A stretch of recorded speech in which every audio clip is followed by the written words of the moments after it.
حضرت اویس کرنی رضی اللہ تعالی عنہ: ہلاک ہو جائیں وہ دل جن میں خدا پر اعتماد نہیں ہے اور وہ شک میں پڑ گئے ہیں، ایسے دلوں کو نصیحت کوئی فائدہ نہیں دیتی۔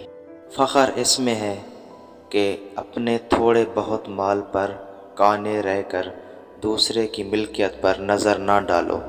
سلامتی تخلیہ اور تنہائی میں ہے۔ خشوع ایسی بے خبری کو کہتے ہیں کہ اگر اس حالت میں نیزہ بھی مارا جائے تو اثر محسوس نہ ہو۔ جو مخلوق سے الفت رکھے اس کے دل میں محبت الہیہ کا کُز نہیں ہو سکتا، گویا وہ محبت الہی کو سمجھتا ہی نہیں۔ جو کچھ تمہارے پاس ہے اس پر مطمئن رہ کر کوشش کرو تو شریف کی ملکیت پر نظر نہ ڈالو۔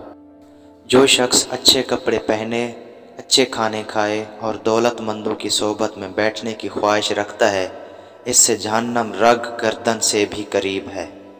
اللہ تعالیٰ کی تقسیم پر راضی ہونا سچا ایمان ہے۔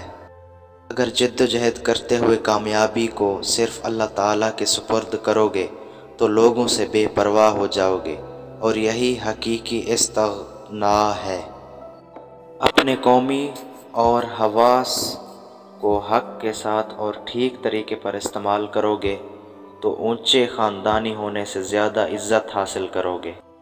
اپنے دل کی نگرانی ہر قسم کے اندیشے غیر سے رکھ، اپنی ضرورتوں کو کم کرو گے تو راحت پاؤ گے۔